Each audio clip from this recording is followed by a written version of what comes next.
Okay जी, बिस्मिल्लाहिर्रहमानिर्रहीम। अब हम लोग आ रहे हैं अपनी सेकंड एप्लीकेशन की तरफ, और सेकंड एप्लीकेशन हमारी है रेट ऑफ चेंज। ठीक है, अच्छा, रेट ऑफ चेंज हमारे पास क्या कहलाएगा? सबसे पहले अब तो हम ये डिस्कस करेंगे। ठीक है, रेट ऑफ चेंज का बेसिकली मतलब क्या है?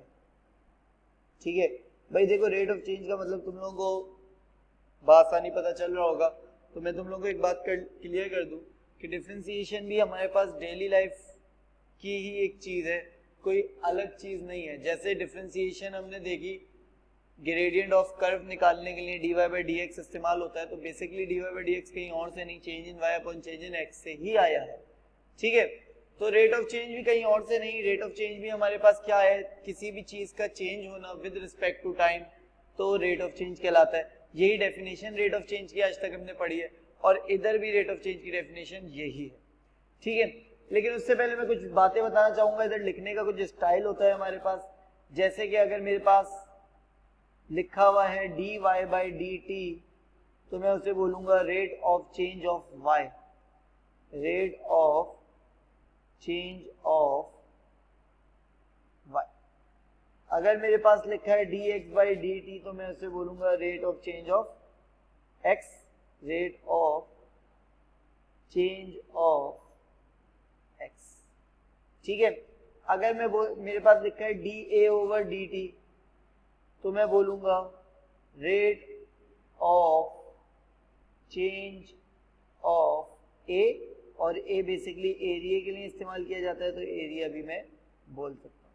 ठीक है, इस तरह अगर मेरे पास आ जाए l, dl ओवर dt, तो मैं बोलूंगा rate of change of l, rate of change of l, जिसे मैं लेंथ भी कह सकता हूँ।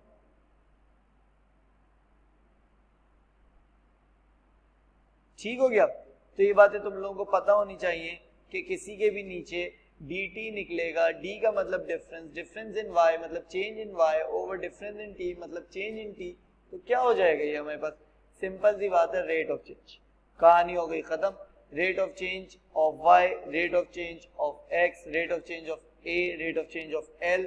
ठीक है, तो सबसे पहला कॉन्सेप्ट तो हमारे पास ये क्लियर करना था कि रेट ऑफ चेंज लिखने का तरीका क्या है। ऑन सीन हो गए, चलो आगे चलते हैं। आगे हमारे पास एक चीज आई जिसका नाम था मैंने कहा लेट सपोज मेरे पास एक इक्वेशन है y is equal to 2t square minus 3t plus 1। अब मैंने तुमसे कहा find the rate of change of y in terms of t की टर्म्स में जरा rate of change of y निकाल दो। तो तुम लोगों ने मुझसे कहा sir rate of change of y क्या होता है? भाई rate of change of y अभी पढ़कर आए हैं, dy बाई dt होता है। तो तुम कहो सर dy बाई dt में कहां से ले आऊं? मैं कहूंगा y बाहर है, t अंदर है। जब डिफरेंशिएशन की सबसे पहली वीडियो हम लोगों ने की थी, तो उसमें हमने क्या डिस्कस किया था कि y जो होगा मेरा, जो बाहर लिखा होगा वो ऊपर आ जाएगा d के साथ, और जो अंदर लिखा होगा वो मेरे पास d के साथ नीचे आ जाएगा। तो बेसिकली अगर मैं इस सिंपल सी इक्वेशन की डेरिवेशन करता भी हूं, तो मेरे पास कुछ और नहीं, dy बाई dt ही बनेगा। है ऐसा? नहीं है? ऐसा ही है ना? गुड हो गया। तो rate of change of y मेरे पास हो गया dy by dt, that is 4t minus 3, 4t minus 3। तो मैंने rate of change of y निकाल दिया इन terms of t, rate of change of y मैंने निकाल दिया इन टर्म्स ऑफ t। तो अगर वो मुझसे कहता rate of change of y, find rate of change of y at t is equals to 2, तो मैं क्या कहता? मैं कहता dy by dt is equals to 4, 2 minus 3 that is 8 minus 3 that is 5, और आगे मैं ये भी लिखता यूनिट पर सेकेंड। बात समझ में आ रही है या नहीं आ रही है? यूनिट पर सेकंड का मतलब हो गया, यूनिट कुछ भी हो सकता है, सेंटीमीटर, मीटर, किलोमीटर, कुछ भी, और नीचे टाइम का हम लोग सेकंड ही लेते हैं हमेशा, क्योंकि वैसे भी टी सेकंड में ही गिवन होता है, तो अभी भी t 2 सेकंड गिवन था तो मैंने 2 सेकंड ले लिया। आई होप ये बात तुम लोगों को समझ में आई होगी। बड़ी सिंपल सा। तुम लोग का सर ये तो बहुत आसान है, ऑब्वियस सी बात है भाई, बिल्कुल आसान है। तो मैंने कहा area of a square increases, find the rate of increase of area when a is equals to 3t cube minus 2t square plus 5। ठीक है, अच्छा when नहीं where कर लेते हैं उसे।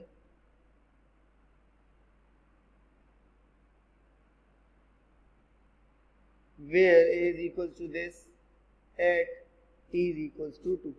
ठीक हो गया। टाइम 2 पे हमने rate of change of area निकालना है, तो अल्लाह भला करे D A by d T 9t square minus 4t plus 5 गायब, तो D A over D T will be 9 2 का स्क्वायर माइनस 4 2। अब सबसे पहले बच्चे मुझसे बोलेंगे सर ये तो इतना आसान था, फालतू में ही इसे मुश्किल टॉपिक बोला हुआ था, ऐसा ही है ना। तो बहुत आसान सा, सिंपल डेरिवेट करो, टी की वैल्यू डाल दो, कहानी हो गई खत्म। ठीक हो गया। 28 if I am not wrong unit पर। ठीक हो गया। आई होप ये बातें तुम लोगों को समझ में आ रही होंगी और इजी भी लग रही होंगी। तो बहुत ही इजी सी बात है, इसमें कुछ भी मुश्किल नहीं होता, हमारे पास सब कुछ इजी ही होता है। ऑन सीन में कोई कंफ्यूजन, कोई मसला? आई होप कोई टेंशन की बात नहीं होगी।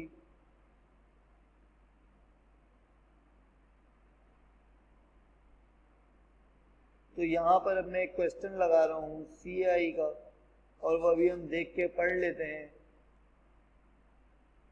CAIE का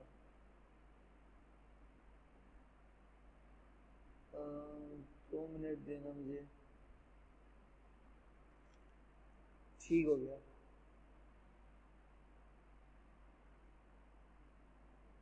ये इसके पार्ट्स हैं, ठीक है।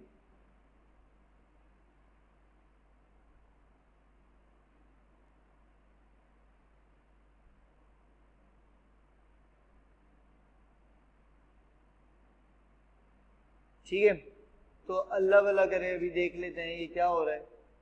ये हो ये रहा है, कहता है the number n of bacteria present in an experiment t minutes after measurements begin is given by n is equal to 1000 e minus kt। अगर किसी को नजर नहीं आया तो मैं यहाँ लिख देता हूँ n is equal to 1000 e की पावर माइनस kt। ठीक है। State the number of bacteria when t is equal to 0। तो मैंने कहा बड़ा ही सिंपल है, तो t 0 पुट कर दो, अभी पता चल जाएगा। तो n is equal to 1000 e minus k, t की जगह 0, तो ये तो पूरा 0 हो गया, तो 1000 e की पावर 0। अब तुम लोग को सर e की पावर 0 क्या होती है? भाई किसी भी चीज की पावर 0 आंसर 1 होता है, तो आंसर आ गया 1000। अब तुम लोग मुझसे कहो कि सर ये तो चले सही है, लेकिन मैं तुम लोगों को एक बात बता दूं, अभी तो क्वेश्चन बड़ा सिंपल सा हो गया क्योंकि उसने t इज इक्वल टू 0 बोला था। कल को वो बोल देगा initially find state the number of bacteria initially, तुम लोग हो जाओगे कंफ्यूज, क्वेश्चन छोड़कर आ जाओगे और कहोगे सर पता ही नहीं, वो कह रहा था नंबर ऑफ बैक्टीरिया इनिशियली, हमें क्या पता। भाई इनिशियली का मतलब होता है टाइम 0। ठीक है, तो इन चीजों से कंफ्यूज होना छोड़ दो अब, बिल्कुल ऑन है, कोई कंफ्यूजन, कोई मसला मसाइल नहीं। तो पार्ट बी क्या कह रहा है इसका? कह रहा है when t is equal to 0, जब t 0 है तो number of bacteria is decreasing at the rate of 20 per minute, find the value of k। तो मैंने कहा ये जो 20 पर मिनट है ये क्या है?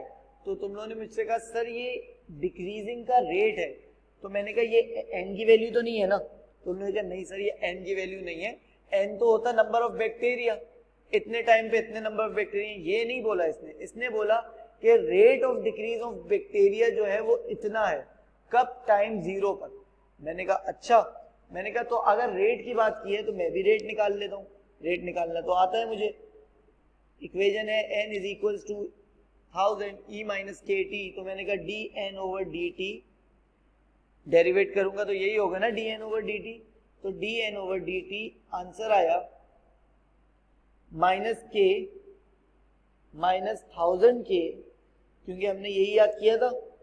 आई होप सबने वो वीडियो देख ली होगी कि हमारे पास जो भी क्या होता है, हमारे पास जो भी e की पावर होती है उसका डेरिवेट e के कोफिशिएंट के साथ आ जाता है, ऐसा ही है। तो e के कोफिशिएंट के साथ हमारे पास माइनस के था तो वो इधर आ गया, और e की पावर और e एज इट इज रहेंगे तो ये रहा, ठीक है। अब dn बाई dt की जगह मैं बासानी -20 डाल सकता हूँ। रुक जाओ, तुम लोगों ने कहा सर आपने -20 क्यों डाला? मैंने कहा देखो बच्चों, डिक्रीजिंग बोल रहा था ना, डिक्रीजिंग का मतलब तो माइनस ही होता है, इंक्रीजिंग बोल रहा होता तो प्लस ले लेता। Chill scenes. अच्छा, अब तुमने कहा सर e की जगह क्या डालेंगे? मैंने कहा e की पावर में t अभी भी 0 डलेगा, क्योंकि उसने कहा था कि ये रेट तब है जब t 0 है। समझ रहे हो बात को? ऊपर वाला रिपीट कर दे। अच्छा अभी रिपीट कर देते हैं भाई। -20 over -1000 is equals to k, और ये पूरा हो जाएगा 1, ठीक है। तो आंसर आया मेरे पास 0.02 इज इक्वल्स टू k। तो k की वैल्यू जो उसने हमसे पूछी थी वो हमने झट से निकाल के दे दी। आई होप बात समझ में आई होगी। अच्छा जी, जरा दोबारा से एक्सप्लेन कर दूं ये क्वेश्चन, अभी कर देता हूँ। देखो भाई, बात ये चल रही है कि जब भी equation in terms of t है तो बड़ा ही चिल सीन है। भाई क्यों चिल सीन है? भाई इस वजह से चिल सीन है क्योंकि अगर हम डेरिवेट करेंगे तो जो बाहर वाला नंबर है वो बाहर d के साथ आ जाएगा, और जो अंदर वाला वेरिएबल है t वो नीचे आ जाएगा d के साथ, तो वो रेट ऑफ चेंज बना देगा। जब भी डिनोमिनेटर में dt आ जाए तो वो रेट ऑफ चेंज बना लेता है। तो मैंने कहा n is equals to 1000 e की पावर माइनस के t, n is equal to 1000 e की पावर माइनस के 0, और n is equals to 1000 e की पावर 0। तो मेरे पास 1000 आ गया था जब उसने इनिशियली बोला था। इनिशियली का मतलब, सॉरी, उसने t की पावर 0 बोली थी और मैंने ये बोला था कि वो इनिशियली भी बोल सकता है। तो मैंने सिर्फ n निकाल लिया था क्या करके, t की पावर 0 डाल के। ऑन सीन हो गए।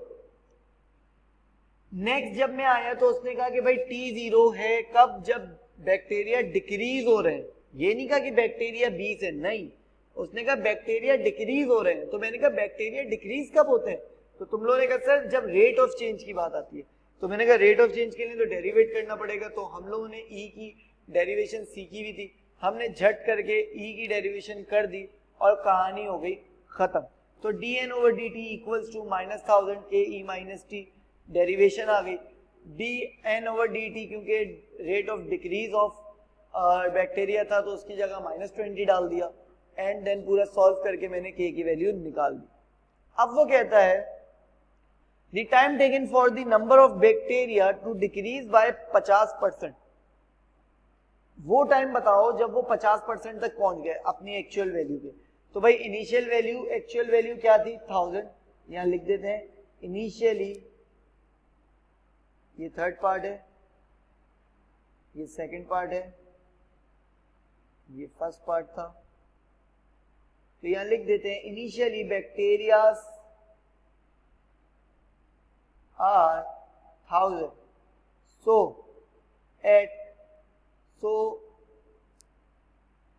when it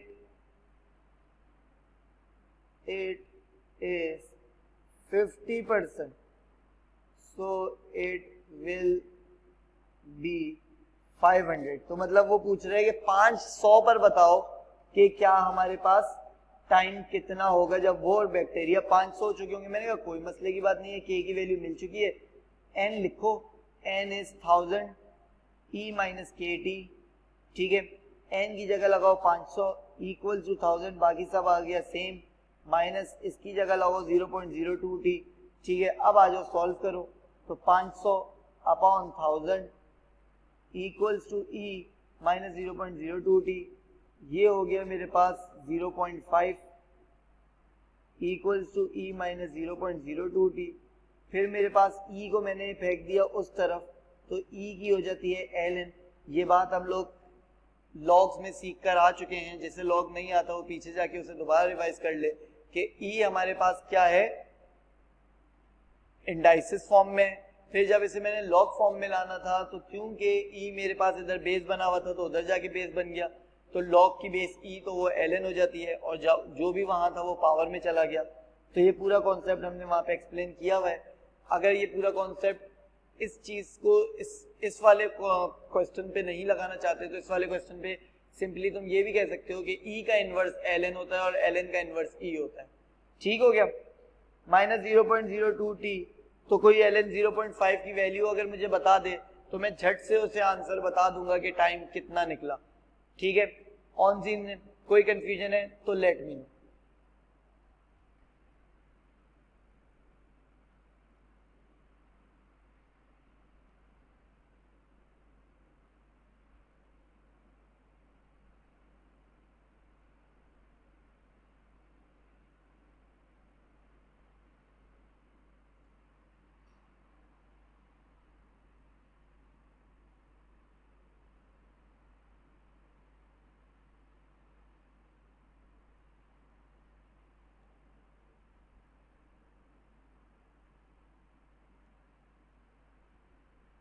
अच्छा जी, ये एक और सवाल है बिल्कुल इसी जैसा। ठीक है, तो देख लीजिए। तो इनिशियली नंबर प्रेजेंट तो t0 ले लूंगा 34.65। ठीक हो गया भाई। तो ln ये निकला 34.65 डिवाइड बाय माइनस 0। अच्छा 34.65 t निकला। अच्छा ठीक है भाई, t डायरेक्ट 34.65 निकाल दिया इन्होंने।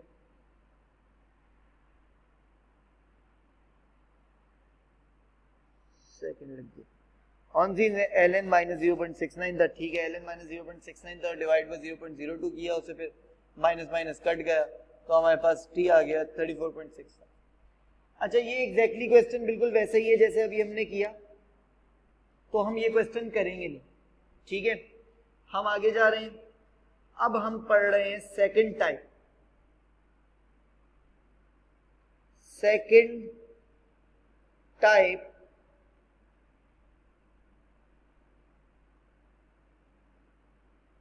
Of rate of change. अच्छा भाई देखो, रेट ऑफ चेंज तो वही है, लेकिन सेकंड टाइप मतलब कि क्वेश्चन का अंदाज बदल गया। हमारे पास सीआई में 3 तरह के क्वेश्चंस आते हैं रेट ऑफ चेंज के टॉपिक पे। एक जिसमें हमारे पास equation in terms of T होती है, तो हम सिंपल डेरिवेशन से आंसर निकाल लेते हैं। ये वही तरीका है जो अभी हम पिछले पूरे क्वेश्चन में कर आए। Second type rate of change की वो होती है जब equation not in terms of T हो। When equation not in terms of T. अब सबसे पहले तो बच्चे सवाल करेंगे सर क्या बोल रहे हैं, समझ नहीं आ रहा। ठीक है भाई, भाई देखो ऊपर में जितनी भी इक्वेशन लिख रहा था उन सब में इक्वेशन में टी आ रहा था। तुम लोग कहोगे हाँ ठीक है, याद नहीं तो ऊपर देखकर आ जाओगे। फिर तुम लोग कहोगे हाँ सर सब में टी आ रहा था। तो मैंने कहा भाई जब टी नीचे था और मैं डेरिवेट कर रहा था तो अकॉर्डिंग टू डेरिवेशन रूल जो नीचे होता है वो डी के साथ नीचे आ जाता है, तो डी टी नीचे आ रहा था तो वो खुद ही रेट ऑफ चेंज में तब्दील हो रहा था। इसमें अगर मैं डेरिवेट करूंगा तो डी वाई ऊपर आएगा हमेशा की तरह और नीचे डी एक्स आएगा। तो ये कहीं से भी not the rate of change, ये कहीं से भी रेट ऑफ चेंज नहीं है। Not the rate of change, ये रेट ऑफ चेंज है ही नहीं। तो यहां तो पड़ गए मसले में। ऊपर तो चिल सीन्स था, डेरिवेट मारते थे और सर कहते थे आ गया रेट ऑफ चेंज, लेकिन अब मसला आ गया, अब डेरिवेट मार रहे हैं, अब सर कह रहे हैं कि रेट ऑफ चेंज नहीं आया। भाई ऑब्वियस सी बात है ना, पहले जब डेरिवेट कर रहे थे तो नीचे डी टी आ रहा था और when ever D T in denominator it's rate of change, लेकिन जब डी टी डिनोमिनेटर में नहीं है तो रेट ऑफ चेंज नहीं है। तो अब पता चला कि d y upon d x is not a rate of change. मैंने कहा ठीक है, मैंने कहा ठीक हो गया, चलो नहीं है तो नहीं है। ठीक है, अगर नहीं है तो नहीं है, कोई मसले की बात नहीं है, हम कुछ ना कुछ मसले का हल निकाल लेंगे।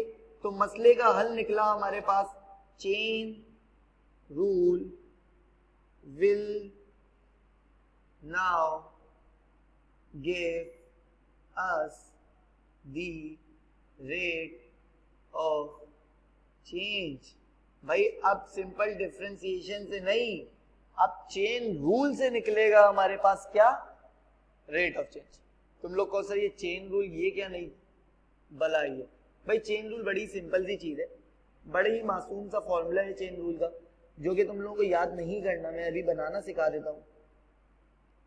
देखो अगर मेरे पास इक्वेशन आती है y is equal to 2x² minus 3x plus 1, तो इसका चेन रूल बनेगा dy by dt equals to dy by dx into dx by dt। अब तुम कहो सर ये कैसे बना दिया आपने, मैंने कहा बहुत ही सिंपल सा रूल था, जो बाहर है उसका रेट ऑफ चेंज बाहर, जो अंदर है, अंदर कौन है x, उसका रेट ऑफ चेंज अंदर। ठीक हो गया। और बीच में क्या आ रहा है, डेरिवेट ऑफ दिस इक्वेशन। ठीक है, तो यहां लिख देते हैं जो बाहर है उसका rate of change. Rate of change का मतलब डिनोमिनेटर में dt होना चाहिए, रेट ऑफ चेंज बाहर, जो अंदर है उसका रेट ऑफ चेंज अंदर,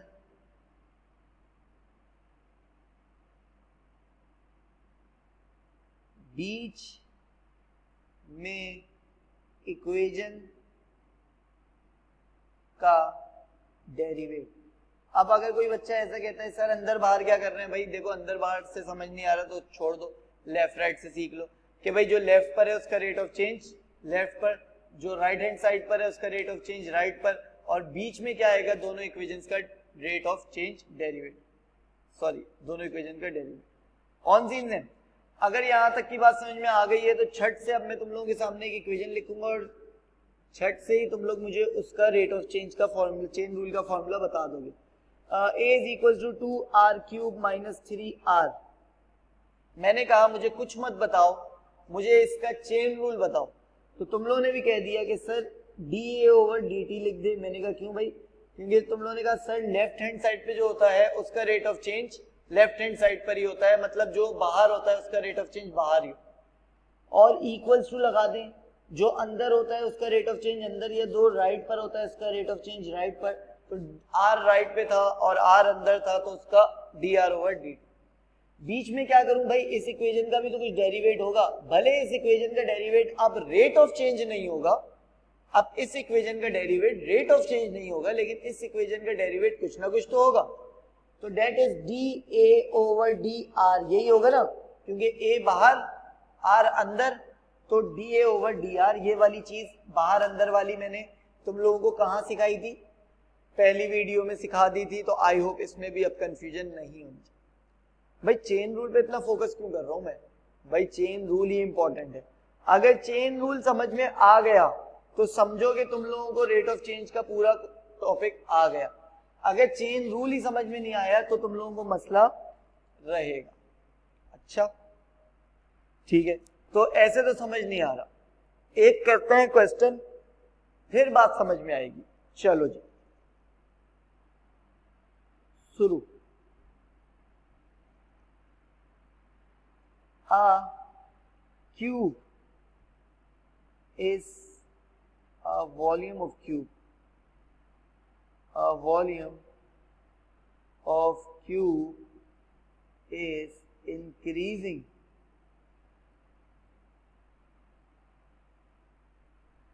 at the rate of 2 unit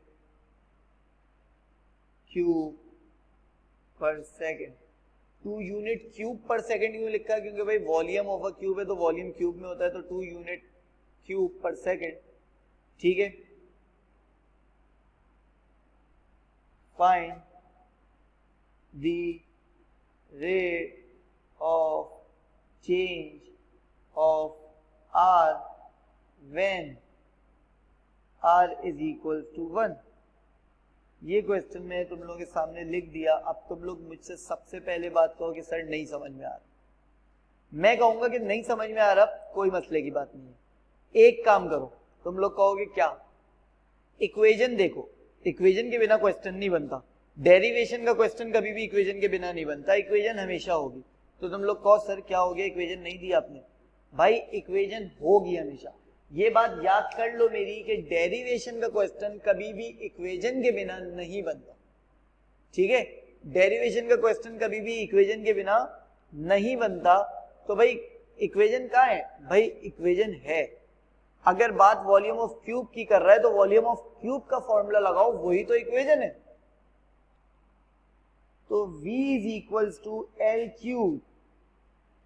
तो अल्लाह भला करे, अब मैं इसका रेट ऑफ चेंज करने अगर बैठ गया, चेन रूल बनाने अगर बैठ गया, तो वो बनेगा dv by d t equals to d l by d t into dv by d l. तो पता ये चला, क्या पता चला भाई, भाई पता ये चला कि हमारे पास जो इक्वेशन आएगी सबसे पहले उसका चेन रूल लिख दिया करेंगे, क्योंकि क्वेश्चन आधा तो सॉल्व हो गया। जैसे ही चेन रूल लिख दिया आधा क्वेश्चन सॉल्व हो गया। अब तुम लोग कहो सर कैसे पता चलेगा कि चेन रूल का क्वेश्चन है, अभी पिछला क्वेश्चन जो कर है उसमें तो चेन रूल था नहीं। भाई देखो, जब equation in terms of T हो, जब इक्वेशन में टी आ रहा हो तब चेन रूल नहीं आता। जब इक्वेशन में टी नहीं हो, कोई और वेरिएबल हो, तब आता है हमारे पास ये टी चेन रूल, सॉरी तब आता है हमारे पास ये चेन रूल। अब जब चेन रूल आ गया मेरे पास, तो चेन रूल से क्या फायदा हो रहा है जो मैं कह रहा हूं कि भाई क्वेश्चन सॉल्व हो गया। भाई देखो, चेन रूल से ये फायदा हो रहा है, अब जरा क्वेश्चन पढ़ो चेन रूल की तरफ देख के। A volume of cube is increasing at the rate of this.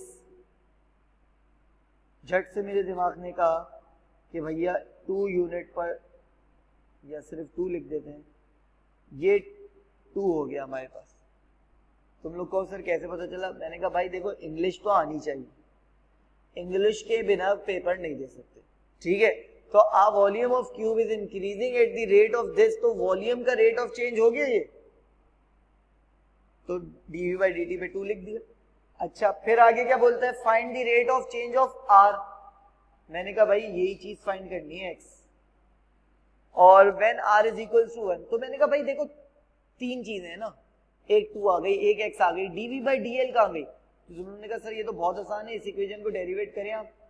मैंने इस इक्वेशन को डेरिवेट किया तो आंसर आया 3l स्क्वायर। तो मैंने कहा 3l स्क्वायर यहाँ डाल दो। तुम लोगों ने कहा सर अच्छा नहीं लगेगा 3l स्क्वायर।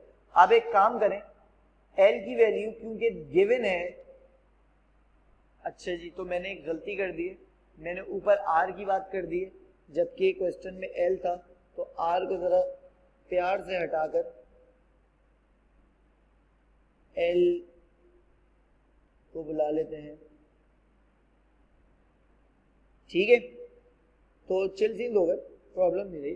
तो l की वैल्यू है 1, तो 3 आ गया, यहां डाला 3 इक्वल्स टू, तो 2 इक्वल्स टू 3x, तो 2 upon 3 is equals to x। तो rate of change of l is 2/3 unit per second, या फिर मैं ये भी कह सकता हूं dl/dt is equals to 2/3 unit per second. बात समझ में आती है या नहीं आती? अब बताओ, क्वेश्चन कितना ही इजी हो जाता है जब चेन रूल लिख दो।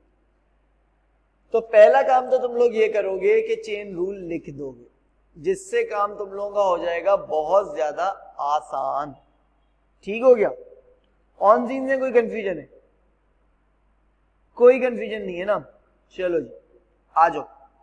अब उठाएंगे कुछ पास पेपर के क्वेश्चंस, और इंशाल्लाह वो 2 मिनट में हमसे सारे हो जाएंगे साल।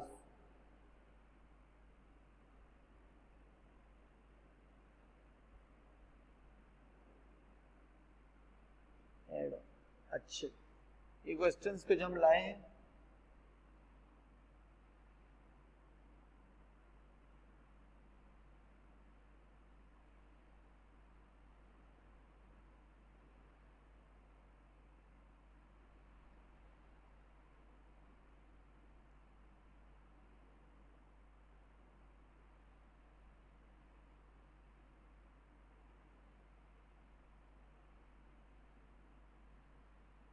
अच्छा जी, तो जरा है 4-5 सवाल हैं, तो 2-3 सवाल करने की कोशिश करते हैं ताकि टाइम ज्यादा ना लगे, और बाकी क्वेश्चन सिर्फ समझा के आगे बढ़ जाते हैं।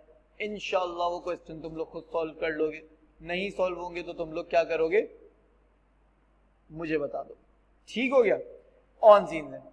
तो भाई क्वेश्चन नंबर 10 की जानिब अगर हम लोग बढ़ रहे हैं, तो variable x and y are connected by the equation this, given that x is increasing at the rate of 4 unit per second, find the rate of increase of y when x is equal to 7। सबसे पहली बात, तुम लोग ये question पढ़ के बोलोगे sir कुछ समझ नहीं आया। बिल्कुल सही, कभी भी क्वेश्चन तुम लोगों को नहीं समझ में आएगा पढ़ के रेट ऑफ चेंज का, ठीक है। जैसे ही तुम लोग इक्वेशन उठा के उसका चेन रूल लिख दोगे तो झट से पूरा क्वेश्चन समझ में आने लगेगा। तो क्वेश्चन नंबर 10 क्यों पहले कर रहा हूं, इसकी एक वजह है, और वजह यह है कि 9 जो है वो तुम लोगों को 10 के बाद समझाओ। ठीक हो गया। तो भाई इक्वेशन है y is equal to 2x minus 9 whole का क्यूब। तो मैंने कहा जरा चेन रूल मार दो जल्दी से। तो तुम लोगों ने कहा सर बाहर dy है तो dy बाई dt बाहर, और तुम लोगों ने कहा सर अंदर x है तो dx बाई dt अंदर। अगर अंदर a होता तो da बाई dt कर देते सर आप। मैंने कहा ऐसा ही है, बिल्कुल ऐसा ही, ठीक है। तो फिर मैंने कहा कि अगली बात dy बाई dx बीच में जो इक्वेशन का डेरिवेटिव है। ठीक हो गया भाई, ठीक हो गया। तो भाई अब क्वेश्चन पढ़ते हैं, झट से समझ में आएगा। The variable x and y are connected by the equation this, given that x is increasing at the rate of this। तो भाई x dx by dt ना, rate of increase of x, it means that dx by dt, right? तो 4 unit per second, सिर्फ 4 लिखते हैं, कोई मसला नहीं है। आगे पढ़ते हैं, find the rate of increase of y। भाई y पे जरा जाके x मार कराओ। When x is equal to 7, मैंने कहा x की बड़ी जरूरत होती है, x के बिना मजा नहीं आएगा, ठीक है। तो x की जरूरत होती है बड़ा। अच्छा कभी ऐसा भी हो जाएगा कि y दे देगा x की जगह, तो तुम लोग कहना शिट y क्यों दिया उसने, उसे x ही देना चाहिए था, क्योंकि मुझे x ही चाहिए, मुझे y नहीं चाहिए। अब देखना क्यों चाहिए भाई, dy बाई dx भी तो कंप्लीट करना है ना, ये दोनों तो हो गए चिल सीन्स, ये भी तो कंप्लीट करना है। तो ये कंप्लीट करने के लिए मुझे x चाहिए होता है। तुम लोग को सर y क्यों नहीं चाहिए होता, मैंने कहा इधर आओ, dy by dx bracket rule apply किया, 3 2x माइनस 9 की पावर स्क्वायर, और अंदर का डेरिवेटिव 2 बाहर, तो it become dy by dx is equal to 6 2x minus 9 whole का स्क्वायर। अब क्या करें भाई, अब ये करेंगे कि भाई ये तो कोई सही ढंग की चीज नहीं हुई ना, ढंग की चीज तो तब बनेगी जब इसके अंदर x की वैल्यू डलेगी। अब तुम लोग को सर y की क्यों नहीं डल सकती, भाई y कहीं नजर आ रहा है इक्वेशन में, नहीं। तो अगर कभी y दे दे तो y की जगह पे वो y की वैल्यू डालना मेन इक्वेशन में, मेन इक्वेशन में y की जगह पे y की वैल्यू डालना, x की निकल आएगी। तो जो भी करना x निकालना, क्योंकि x ही इंपॉर्टेंट है। इसीलिए मैंने कहा जब मुझे x दिखता है तो मैं खुश हो जाता हूं, क्योंकि मुझे और कुछ नहीं करना। लेकिन जब मुझे y दिखेगा तो मैं खुश नहीं होऊंगा, क्योंकि मुझे पता है एक काम बढ़ गया, तो कोई मसला नहीं है, काम बढ़ेगा तो मार्क्स भी बढ़ेंगे। ठीक हो गया भाई। तो भाई x की वैल्यू अल्लाह भला करे उसने कुछ 7 दी हुई है, ऐसा मुझे लगता है, और ऐसा ही है।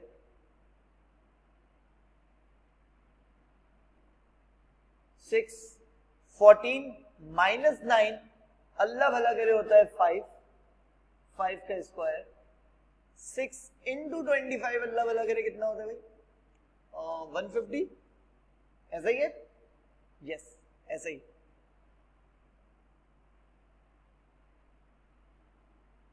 अब अगर गौर से देखो तो क्वेश्चन सॉल्व हो चुका है ना, 600 यूनिट पर सेकेंड। अच्छा इसे x की जगह y लिख देते, कोई मसला नहीं था। तो अब क्या लिखोगे, dy by dt is equal to 600 unit per second, या rate of increase of y is 600 unit per second. I hope के बात समझ में आई होगी। I hope that only. ठीक हो गया, जिसे नहीं आई है वो मुझसे पूछ सकता है, अल्लाह भला करे। क्वेश्चन नंबर 90 की तरफ जाएंगे। ठीक है, अच्छा क्वेश्चन करने का अंदाज यही है बस कि इक्वेशन देखो, इक्वेशन से चेन रूल बना लो, चेन रूल को सॉल्व कर लो, कहानी खत्म, दैट्स इट। ठीक है, आ जाओ।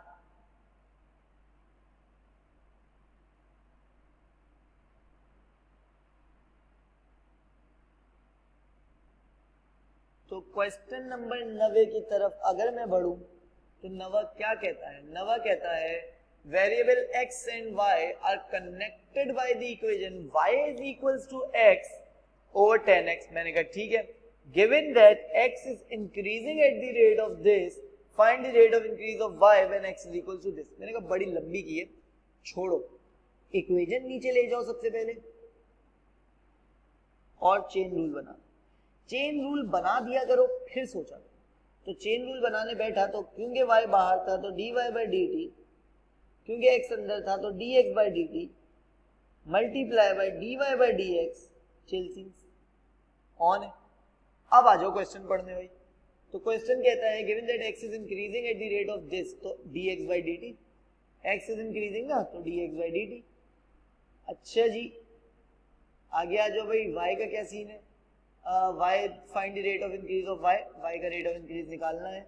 अच्छा इसे y कर देते हैं इक्वल्स टू, और dy बाई dx का क्या सीन है, dy बाई dx के सीन्स कुछ ऐसे हैं कि हमारे पास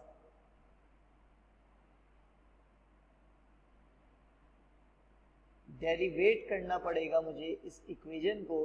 तो जब मैं इस इक्वेशन को डेरिवेट करने बैठता हूं तो मेरा जहन कहता है कि ये तो हमारे पास कोशेंट रूल आ गया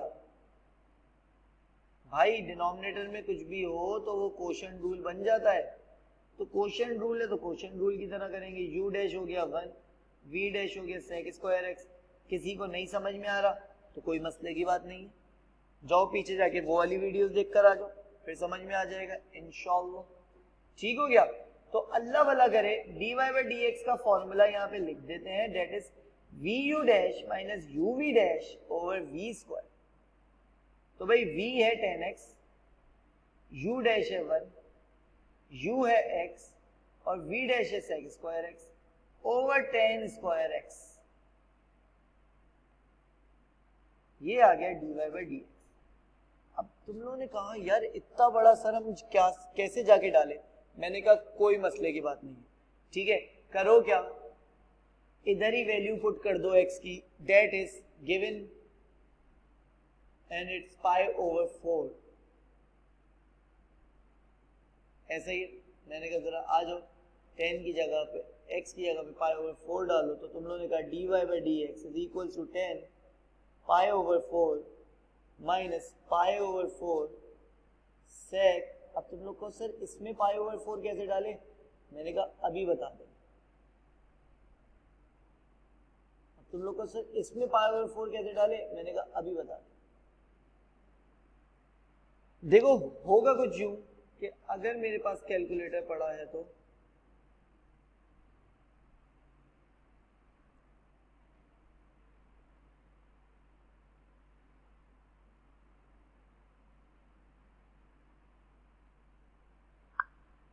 ओके, मेरे पास कैलकुलेटर नहीं पड़ा हुआ, चलो खैर मैं तुम लोगों को ऐसे ही बताता हूं। हम लोगों ने अपने कैलकुलेटर खोला, ठीक है,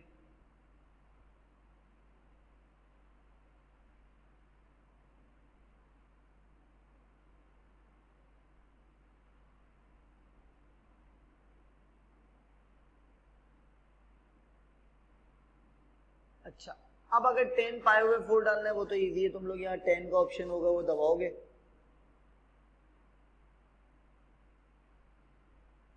ठीक है, 10 का ऑप्शन भी होगा, यहाँ पे साइन का ऑप्शन भी होगा, यहाँ पे कॉस का ऑप्शन भी होगा, सॉरी 10 कॉस साइन होता है, खैर ये सारे ऑप्शन होंगे। यहाँ पे ऊपर कॉस इनवर्स का भी ऑप्शन होगा, साइन इनवर्स का भी ऑप्शन होगा, टेन इनवर्स का भी ऑप्शन होगा। तो तुम लोगों ने कहा सर 10 पाई ओवर 4 कैसे डाले, मैंने कहा ये तो इजी है, ये तो ना पूछो एटलीस्ट। तो तुम लोग 10 दबाओगे, ब्रैकेट में पाई ओवर 4 दबाओगे और ब्रैकेट बंद भी करोगे। जब 10 दबाओगे तो ब्रैकेट साथ खुलेगा, पाई ओवर 4 डालोगे बंद। अच्छा फिर माइनस पाई ओवर 4 लिखोगे। अच्छा एक काम तुम लोग पहले कर चुके होगे एंड डेट इज कि तुम लोग ओवर वाला बटन पहले ही दबा चुके होगे, ठीक है, तो ये सब ओवर में चल रहा होगा। अच्छा सेक स्क्वायर पाई ओवर 4 का बड़ा सिंपल तरीका है, देखो सेक तो नहीं है कैलकुलेटर में, कोई मसला नहीं है, ऐसे करो। अच्छा कॉस इनवर्स मत ले लेना सेक को, कॉस इनवर्स अलग है सेक अलग है। तुम लोग लोगे 1 over cos pi over 4 bracket बंद, ये वाला ब्रैकेट भी बंद, होल स्क्वायर। भाई ये जो sec square tan square sine square होता है ये मैं पहले भी समझा चुका हूं पिछली डेरिवेशन की वीडियो में कि हमारे पास जो sine square tan square sec square होता है इसका स्क्वायर हटा के टेन की वैल्यू निकाल के होल पे स्क्वायर लगा दो तो कहानी हो जाएगी खत्म। समझ रहे हो? नहीं समझ रहे हो? ठीक है, नीचे लिखोगे 10 पाई ओवर 4, 10 का बटन दबाओगे, पाई ओवर 4 का बटन दबाओगे, ब्रैकेट बंद करोगे और एक और ब्रैकेट बना के स्क्वायर लगा दोगे। तो इस तरह तुम लोग इसे कैलकुलेटर में डालोगे तो तुम लोगों को सारी बात समझ में आ जाएगी। तो ये जो भी आंसर देगा वो यहां जाके लिख दूंगा मैं। अगर कोई बच्चा सॉल्व करके दे रहा है तो मुझे जल्दी से दे दे, वो मैं यहां लिख दूंगा, मल्टीप्लाई बाय 2 करा दूंगा, तो dy बाय dt मेरे पास दौड़ता चला आएगा। क्या करता चला आएगा? दौड़ता चला आएगा। तो रेट ऑफ चेंज का टॉपिक कोई भी मुश्किल टॉपिक नहीं है, ऐसा ही है, ऑन सीन है। अच्छा अभी ये जो मैंने टॉपिक पढ़ाया रेट ऑफ चेंज का और इससे पहले वाला भी जिसमें equation in terms of T होती है, ये 2 टॉपिक्स, 3 टॉपिक्स मैंने कहा था टोटल रेट ऑफ चेंज में हमने पढ़ने हैं। तो जो तीसरा टॉपिक है वो है अप्रोक्सीमेट चेंज। तो अप्रोक्सीमेट चेंज जिसे स्मॉल चेंज भी कहा जाता है वो हमारे एएस के सिलेबस में नहीं पाया जाता, ठीक है। तो वो क्योंकि हमारे एएस के सिलेबस में नहीं पाया जाता तो इस वीडियो को यहां पे मैं एंड करूंगा और एएस के सिलेबस में जब भी बच्चे बैठेंगे तो उसे नहीं देखेंगे और एडमेस वाले एक अलग वीडियो अप्रोक्सीमेट चेंज की जो होगी वो भी देखेंगे।